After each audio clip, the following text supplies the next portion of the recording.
The Knight's Tale. Desala Serhat was a complicated woman. Lety still had mixed feelings about her. Her classmate had flung her through several instances of emotional whiplash, and while her habit of sticking together was hard to break, in hindsight, she was no longer certain she wanted to. Despite her occasionally staggering lack of tact, Desala had helped her navigate her first weeks of school. Coming to the academy hadn't been her preference. If she'd had a choice, she'd be enrolled at the Blackstone. But her family had pushed, and here she was. Not that studying here was like being cast to the deeps. The academy could afford the best of everything, so it wasn't exactly a life of privation and hardship. It just hadn't been what she wanted. Not really. But you bowed to the wishes of your house, even if you never admitted why. Regardless, there were still options after she graduated. Sticking with Desala had been grating at first. She could be caustic when the mood took her, though her attitude had come to make sense in time. Lety's relationship with her co-mothers had been strained, but at least their reputations were above reproach. Desala had been forced to play the role of her mother's keeper, and she resented it.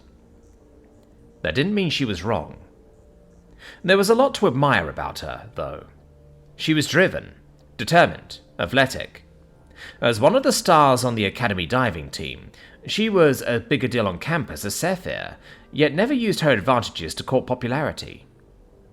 Careful to cultivate connections, the games girls played just didn't interest her. Desala Serhat had gained a reputation as an aloof, fair, bitchy, on occasion, self-interested Turox, and the last bit was undeserved. Everyone here had their own agenda. Alright, right now their particular class was pulling together, but who wouldn't? Melondi was a princess, for goddess's sake. Every Shorvanti grew up being taught their responsibilities to family, position, and duty to the Imperium. And you didn't have to imagine it. The Imperium was real. You could sense it all around you. It was actually tangible. You could see the vast network of star systems spread across the galaxy, myriad races being elevated to the Imperial standard. It was a shared vision, knitting the galaxy together in common cause. Alright, her perceptions of just how that came about had suffered under the awful reality of Professor Warwick's life. That didn't make the Imperium's goals worthless, or unworthy, though how it reached those goals would need further consideration. And Melondi could do that. She'd make a great empress.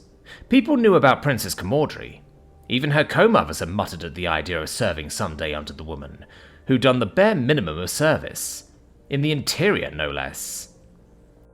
Even if no one said it aloud, everyone acknowledged the Empress and Minister Raylan had done a lot to rein the interior in, and there were quiet rumours about the Inquisition dealing with some of its more intractable members. She remembered listening into her co-mothers whenever they were actually home together, young enough to be dismissed from their minds, but old enough to understand. And what Ptavr'ri would do with the interior as Empress didn't bear thinking about. Actually knowing Melondi, Princess Kalira, put things into a different perspective. How many people really understood the Imperial family? Before coming of age, Kalira's life, like that of her sisters and brother before her, was kept strictly confidential. After they entered public life, the public eye focused on their support of the Empress, and speculations over their futures. With Prince Laurel, everyone had gushed over his marriage and the birth of his daughters. Melondi had grown up seeing the Imperium, knowing key people, the great houses, and watching how things meshed together. How it was organized in its innermost sanctums. She'd seen it all during their exercise together in the war game. Melondi, Kalira, wasn't a warrior like her mother, but she was a leader. If the rumors about Ptavr'ri were true, she was a self-absorbed dilettante. But Kalira, though she wasn't out in public life, would know how to make the Imperium work. Lety waited by Desala and watched as most of the girls broke away after breakfast. She knew who her choice was. Just being a part of this plan made it clear. Princess Kalandri had been a fine woman, and would have been a good empress, but after her death, There was only one woman she wanted to call Empress, and it wasn't Ptavr'ri. Desala's thoughts on the matter were unclear, but when she wasn't spitting venom about something, Desala Serhart's thoughts about anything were never clear. Though minding her own counsel seemed to be a work in progress, there was progress. If not for Desala, she wouldn't have put in for the course in humanity, wouldn't be sitting here with a princess of the Imperium, wouldn't feel this sense of purpose. She'd be studying economics or something equally dull, feeding the ball of resentment she kept inside, instead of letting it go. She had a duty. It didn't come with a uniform, rank, or title, though the idea of joining the NOTC group next year was sounding better and better. Her co-mothers hadn't taken any notice of her classes, and wouldn't know until after the fact. Once she joined, she'd be on a path to a commission in the Navy. Life had possibilities again. For now, part of her duties involved looking after Desala Serhart. She owed her that. It was a debt of honor, and those had to be made good.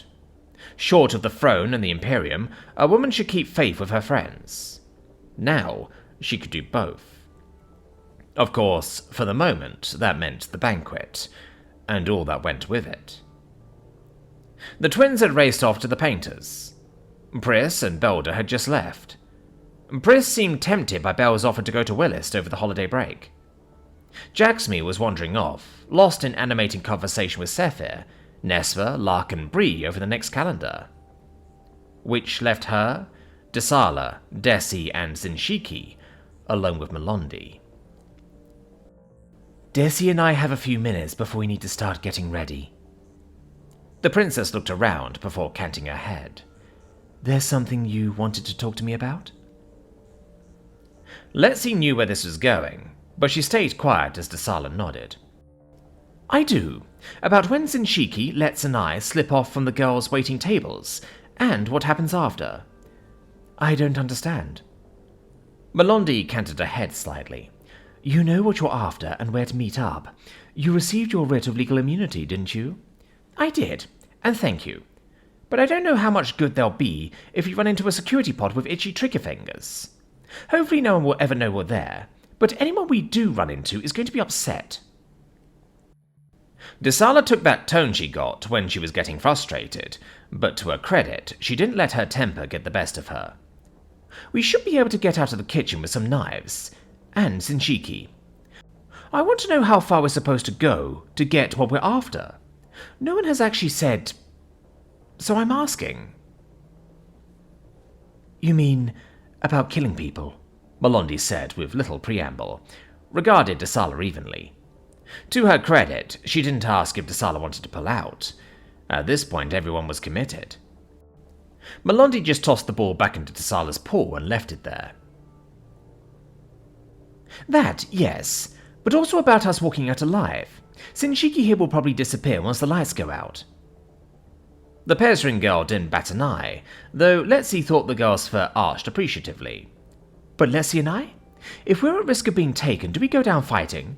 Does Zinshiki kill us and make her escape? How far do we go to get what you need? Melondi covered any hesitation she might have felt by taking a drink of water. It was a delaying tactic, but that was the thing about Mel. She wasn't as book-smart as Desi, who was, or sharp as Desala, but she had a tremendous capacity for making decisions on the fly. It has shown up in every turn of the war game as they butted heads with their enemies and cut deals with their allies. Lety had been with her through every negotiation and watched her in action. Her wits didn't fail her now. Zinshiki and Lety can fight, but you know security, Melondi said, after setting the glass down with exaggerated care. Lety nearly felt like preening herself. At least her co-mothers hadn't balked at her taking martial arts classes or joining the wrestling team. She wasn't a walking claw festival like Zinshiki, but she could hold her own. You're going to be the woman on the spot, so I won't second-guess you. That isn't a yes or a no, Desala replied, though her voice lacked its usual tartness.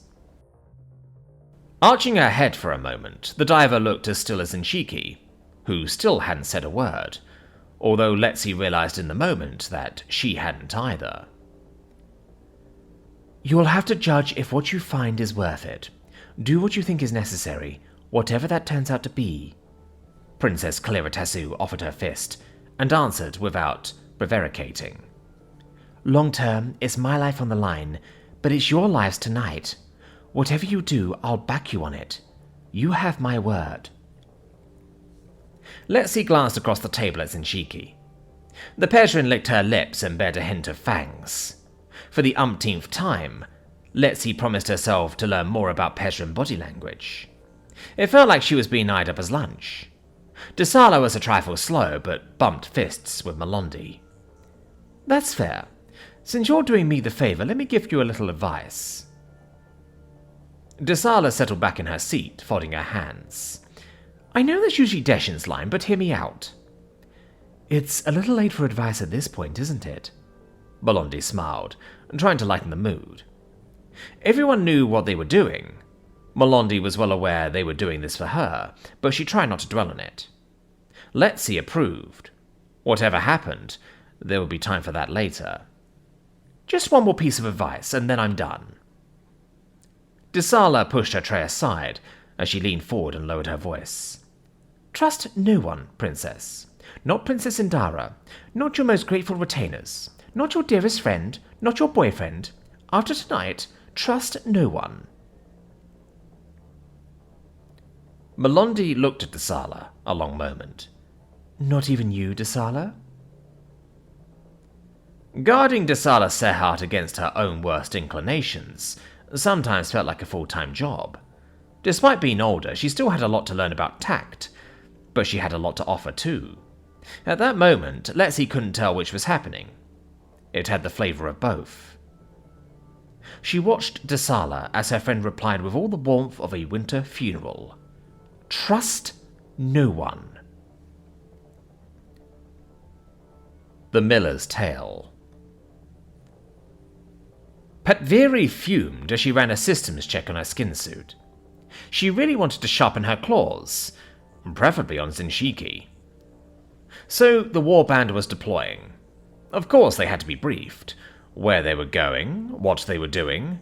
The modified table of organization for this operation as a token force guarded the Duchess's compound. And, oh yes, who to watch out for. Couldn't forget that. Certainly not when it was her band sister Zinchiki and her boyfriend. That explained why the little minx had been so quiet. She'd been here working her Asayak off to take her rightful place, proving herself as a fighter in the warband while stuck minding their youngest sister, Kalis, and the kits. Raikishi hadn't said a word, slinking off to spend time with their pathfinder, Sunchaser. There was no doubt she knew all about it, and she hadn't said a single word. So what if pathfinders were supposed to be discreet? All this time their sister had been off at this academy, with the story that it was just to make the Duchess happy. Instead, she'd come up with a boy. Alright, she'd seen the pictures taken by Marraket. Zinchiki's birth mother had clearly known the whole thing was happening. This was nothing more or less than a trick to cheat her out of her place. As the oldest of the young adults, it should be her rightful place, not Zinchiki's. Sunchaser was due to negotiate a boy into the family, and once that was done, the four of them would have a husband. As the eldest and first to fight, it was her rightful place to take the next seat amongst the band mothers. Not that she turned down the boy. Dark mother, she wanted to eat him alive.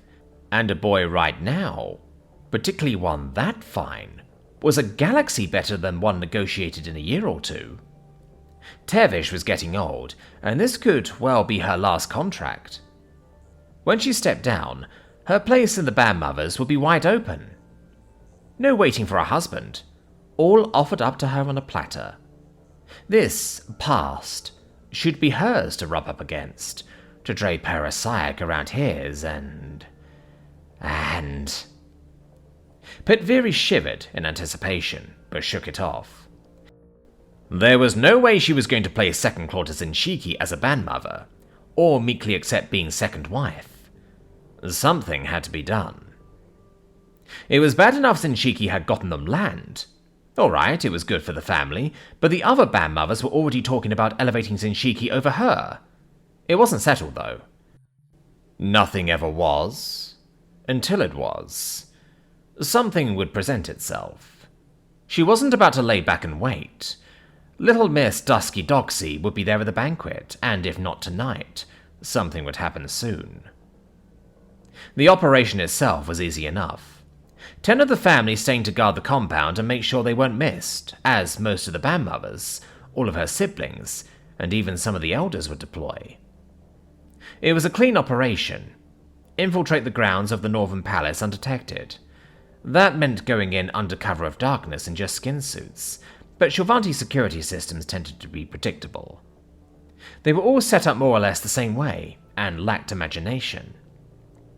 Once they cleared the outer perimeter of the grounds, all they had to do was spread out, maintain their cover, and observe. The event was only supposed to be a few hours long, barely enough time to get cold. Once everything wrapped up, they'd move out by the clock and exfiltrate the way they came. Easy. She ran one claw down the stock of her rifle. Still, things happened. The Cook's Tale. Parst hadn't frozen solid when he looked in the parcel. That came later. Sitting around the kitchen with old Fraddis the cook, there was nothing to do except get lunch ready for the staff before heading out to the banquet. Almost unheard of, the tide pool was actually closed for a special event, which would set tongues wagging. The tide pool never closed, and there would be a frenzy of salacious gossip about who had both the tits and the money to buy an entire day's worth of their time. Alrada was going to play it up for all it was worth, with whispers and innuendo, stirring their clientele into a frenzy. Simply telling people it was a deal cut by the owners was boring, and saying it was with Princess Kalira, who hadn't come out in public yet. The tide pool had deep pockets. As the tide pool's manager, Alrada never said how deep, but it showed in everything the club did. Up front, everything was grand, exotic, and first class. Nothing but the best. Behind the scenes and deep underground, it showed in the quality of weapons they stockpiled, and their training. The Silver Suns had tried laying their greasy fingers on the club once. They'd licked their wounds and never come back for a second go. The Typal was inviolate, armed, and apart.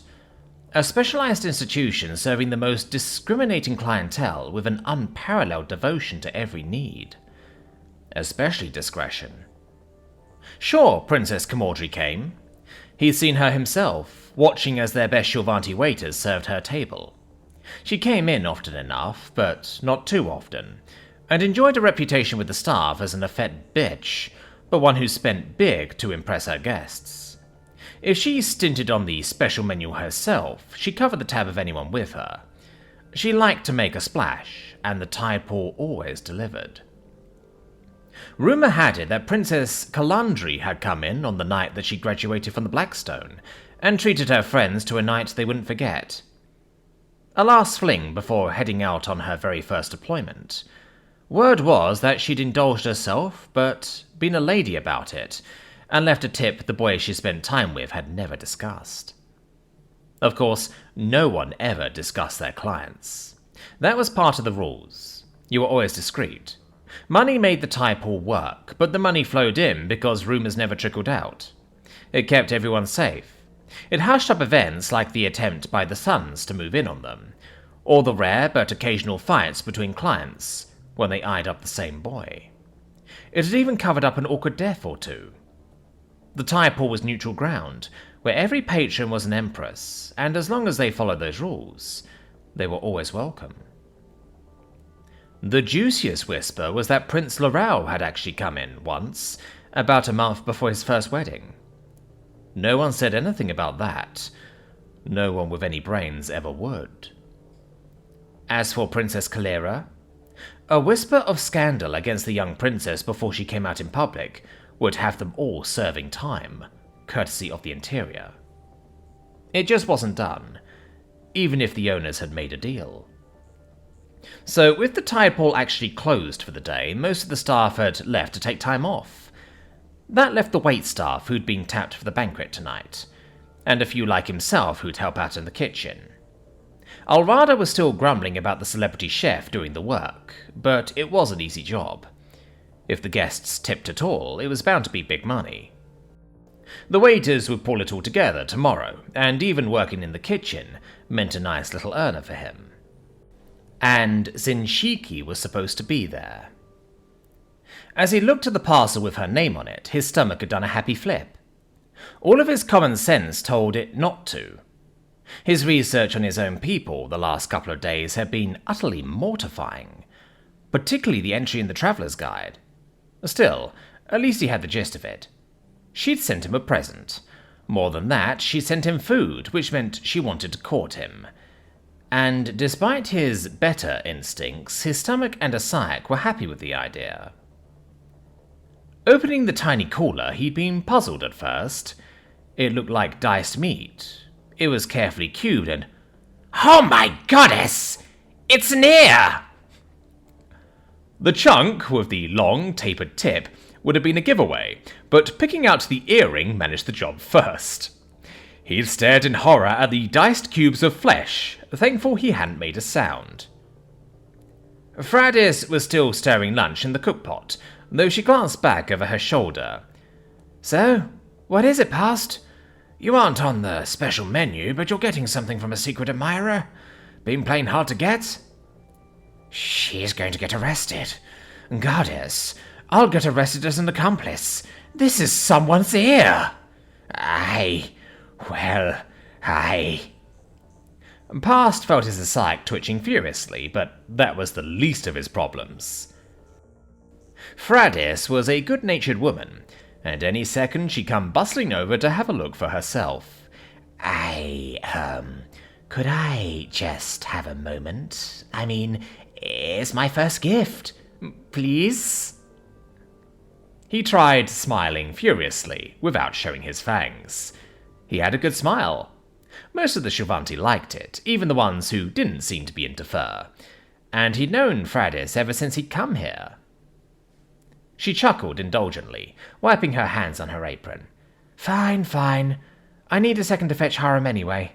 Stir the stew for me, and show me when I get back, lover boy. Parst watched the old chef head out to the dining room, before starting to hyperventilate. Could Alrada understand an ear? A Shilvanti ear? Oh, that wouldn't be good. Their manager had seen a lot, but this was not part of the hospitality industry. There wasn't any time to hide the parcel, and he'd have to run right past Fradis to flush it down the toilet. The garbage? Parst cast about, looking for the compactor. Alright, it would ooze a lot, but at least it wouldn't be recognized. He scrambled to his feet and was just passing the stove as he heard voices at the door.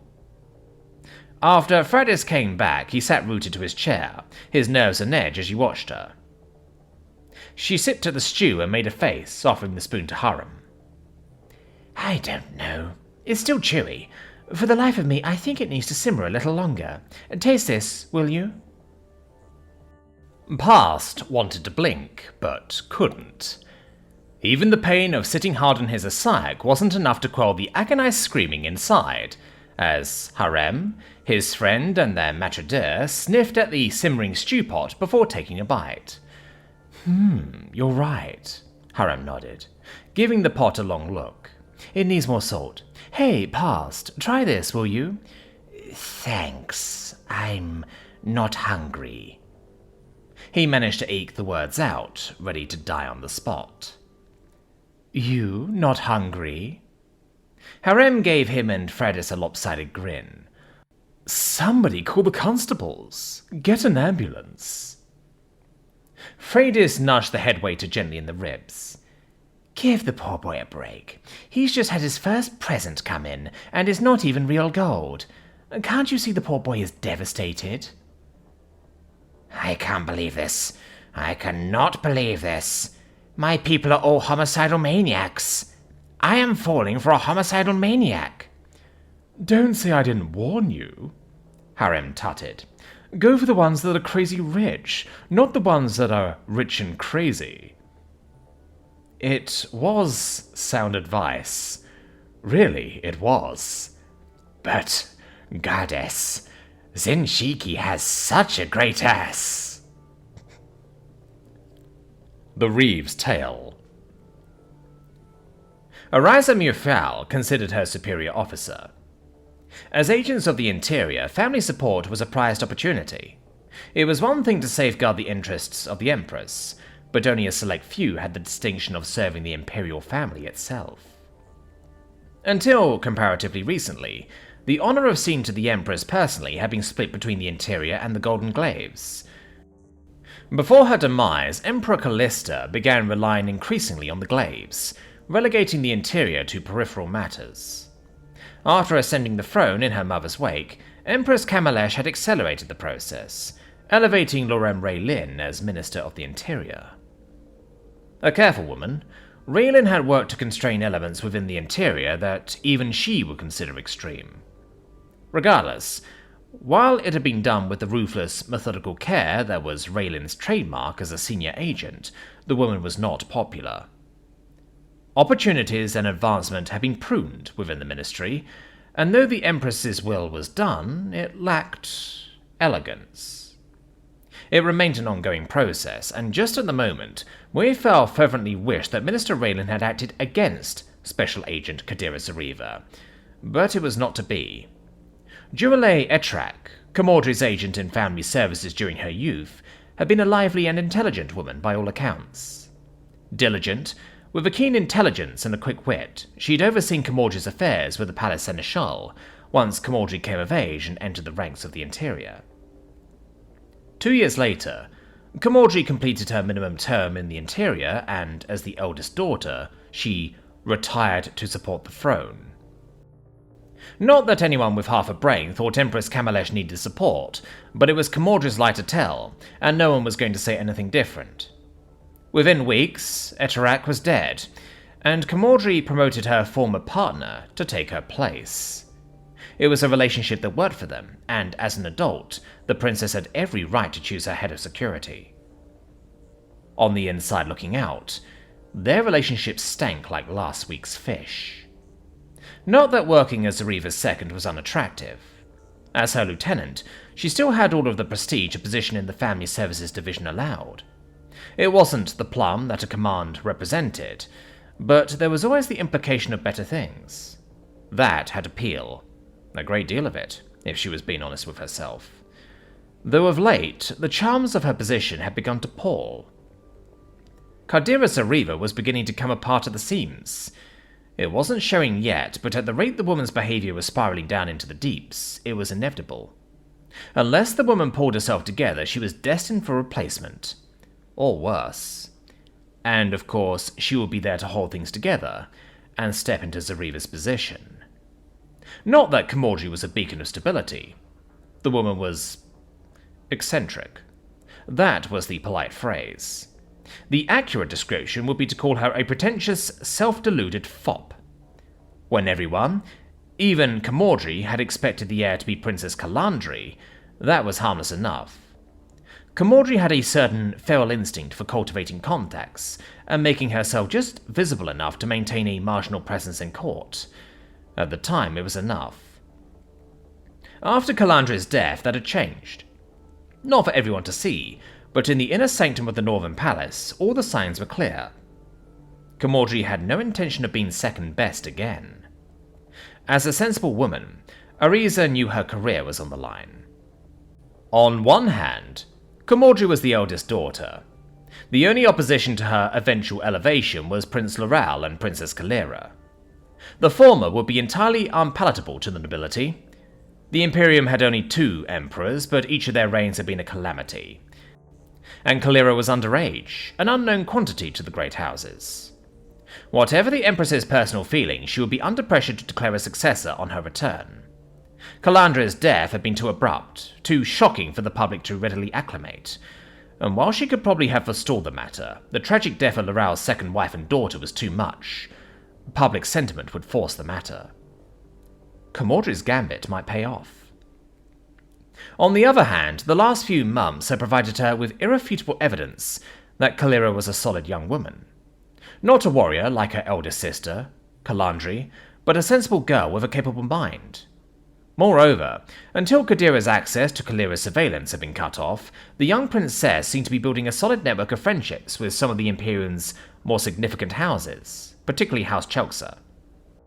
The event this evening was being held in the Northern Palace, and due to the period of public mourning, it had metamorphosized into the social event of the season. That was a boon to Ptavr'ri. Unless people remembered that the Painter Institute was an affiliate of House Chelxa, and if Jaxmi represented Chelxa's coming generation, then the house had effectively declared for Kalira. Few people actually understood just how much wealth had flowed into Chelxa's coffers these last few years, but the sum was staggering. More than enough to sway other houses to their side. Precedent might work for Princess Ptavr'ri, but the reputation she cultivated had made her into her own worst enemy. Some houses might welcome a weak empress, but with conflicts heating up along the borders of the alliance, wiser matriarchs would prevail. And once she came of age, the smart money, a great deal of smart money, would be available for Princess Kalira to make sure of it. That left Arisa Muifal examining her options. Requesting a transfer was not out of the question. There were certainly adequate grounds if she wanted to go down that path. Kadira's requests have been specious, at best. The incident with waylaying one of Kalira's classmates had been ill-advised. The girl had the sense not to take the bait Kadira had dangled, but she'd done so using her as the intermediary. That could have unfortunate consequences. If it wasn't managed carefully, it still could. What rankled most was not the attempted extortion of the girl by using her family. House Sehart had brought its problems on itself, and if the girl paid for its crimes instead of her mother, well, there was always an obligation to duty, house and family. The point where those intersected could be fluid. No. What bothered her most was that Kadira conscripted her into her scheme without even asking if she consented to it or not, effectively preventing her from consenting to begin with. Even in the complex intricacies of interior procedures, the induction into such a conspiracy wouldn't exactly qualify as professional rape, but it was close enough. Muifal briefly wondered if the girl she pulled in, Desala Sehart, might have had similar feelings, but given that nothing had to fruition, it hardly signified. It was just the way of the world. Unfortunately, that left her a decision to make, and Kadira was not making it easy. Muifal braced herself as she cleared her throat, trying to tug the woman's tattered attention back to the present. Kadira rewarded her with a withering look. "What now?" "I was asking about the kitchen staff." Muifal expressly forbade herself from sighing, and kept her tone professional. "We need your breakout on how many security pods do you want covering the staff. Captain Dorshan has been trying to get your attention for 3 days now, and we need to finalize their deployment before the guests arrive." Kadira closed her eyes and shuddered, as if dragging herself back to the moment. When she finally did, at least her manner seemed collected. "Muifal, I'm busy enough right now. For goddess' sake, can't you handle our security teams? It never stopped you once when I've been gone. This is just a glorified dinner." "I understand, but with the Seneschal away, the captain and I still need your clearance. You can't put this off. The royal party will be arriving in less than an hour." Muifal bridled at her superior's attitude. Whatever plots or plans Zara was hatching, now was not the time to leave her hanging. The woman's private intrigue with Princess Ptavr'ri had pulled her into the deep end, and there was no sense in getting cagey now. Unless Zara planned to hang her out to dry. She counted to 3 and opted to test the waters. "You've got 3 members of the Imperial family showing up tonight. Why are you suddenly acting like you don't understand the gravity of the situation?" "I have a lot on my plate, and dealing with Kalira and her handlers is my #1 priority." Kadira slapped a palm down hard on her desk. "I thought you were competent enough to prioritize and handle things independently, but apparently I was mistaken." Muifal bridled under the obvious insult. Still, she needed good appraisals from Zara, at least for now. "It's about exercising effective control over tonight's event. A lot of important people will be in attendance. It's going to be visible. With respect, your indifference is making it difficult for me to do my best work."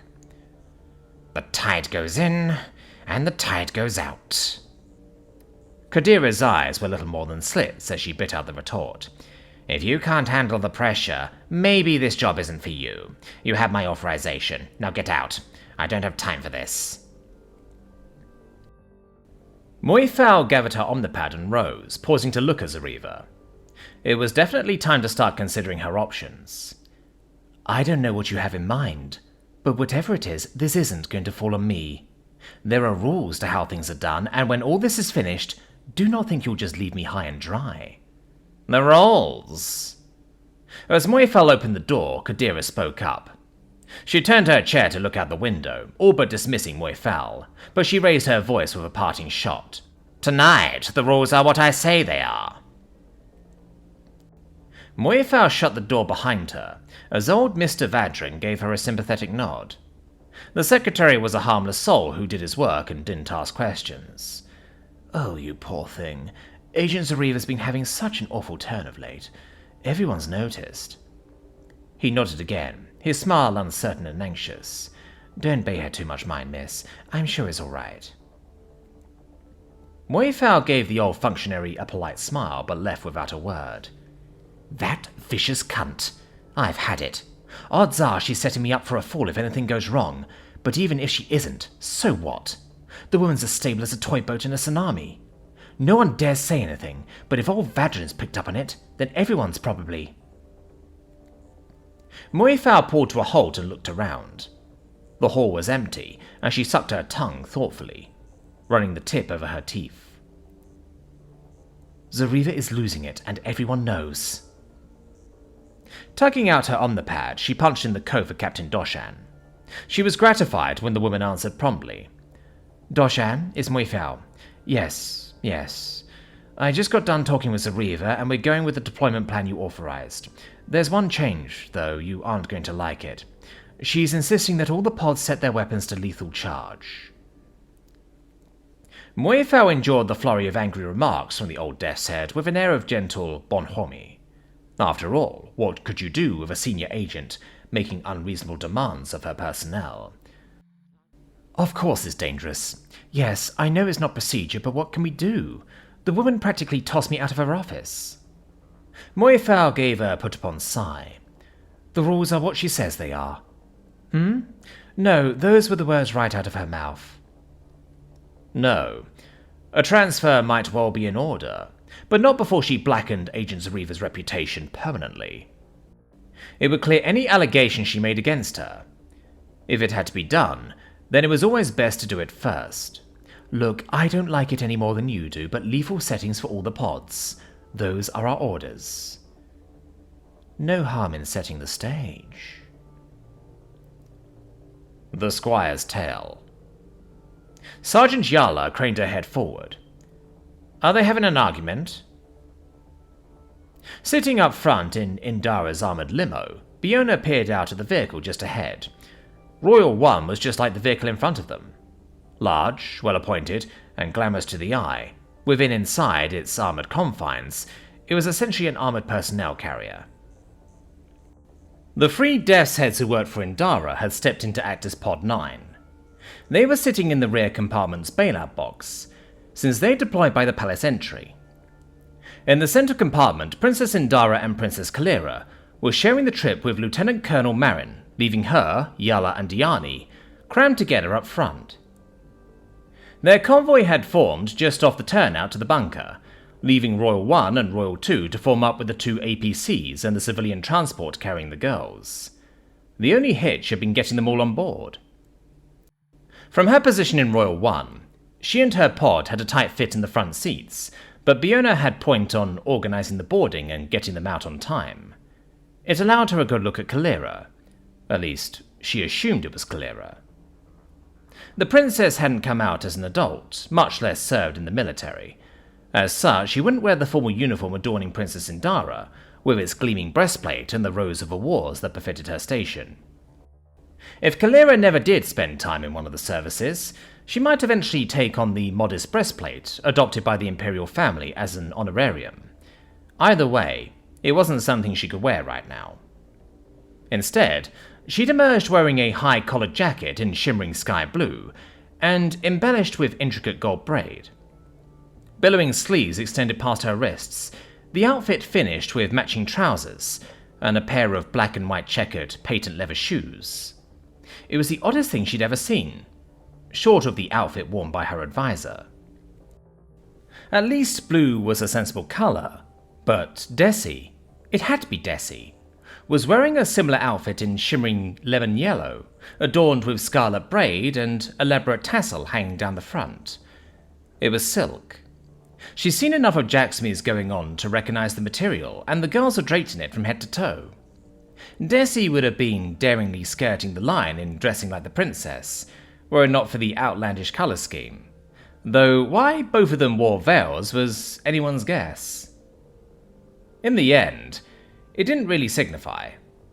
The princess climbed inside with Princess Zara, as her advisor climbed in the civilian transport with the rest of the girls, acting as her staff. They'd gotten on the road, and that was the end of her remit. It wasn't as if the rest of the evening was going to be easy. Picking a fight with the Death's Heads at the Northern Palace was the kind of thing that could get a girl killed. She ought to know. She was one. At least the drive-in should have been uneventful. With a sigh, she leaned forward to see what Yala was talking about. Biona stared at the rear window. She was supposed to know what was going on at all times. That was the job. Even so. I don't know. Royal 2 was carrying Prince Adam, the painter party, and as a concession to keep the men all together, Tom Warwick. Just now, though... What the fuck? Diani growled. Staffed in the middle seat between her and Yala, her temper had been getting shorter with every passing mile. Why are they freshing their heads like that? Is everything all right up there? Lieutenant Colonel Marin's voice came over the speakers. Biona cursed herself silently. While calm silence was the rule, Diani must have nudged the intercom with her knees. Now she had to answer the thing. It's just there's something going on in Roll 2, ma'am. I'm going to break radio silence and see if there's a problem. All right, let me know. Biona considered cutting the line, but that probably wouldn't go over well. Anything Lieutenant Colonel Marin had heard, both princesses had heard too. Just as well to get this over with. Royal 2, this is Royal 1. Solani, what's going on up there? Solani's voice broke in over a wash of background noise. Everything's fine, Captain. Oh, mamma mia, let me go. The passengers are just... Beelzebub has the devil put aside for me. For me. For me. Having some fun. Biona was shaking her head when Sergeant Diani blurted out what was already on her mind. Human men are weird. Oh, baby, can't do this to me. Biona cut the line and considered her words with care. Royal 2 just seems to be in high spirits, ma'am. It's all right, Captain. Princess Zara spoke up. Honestly, their women are fine, but human men can be a bit unconventional. Thank you for the update. You're welcome, Your Highness. Biona didn't wait to turn off the intercom. Hit that again, Diani, and I swear you're walking home.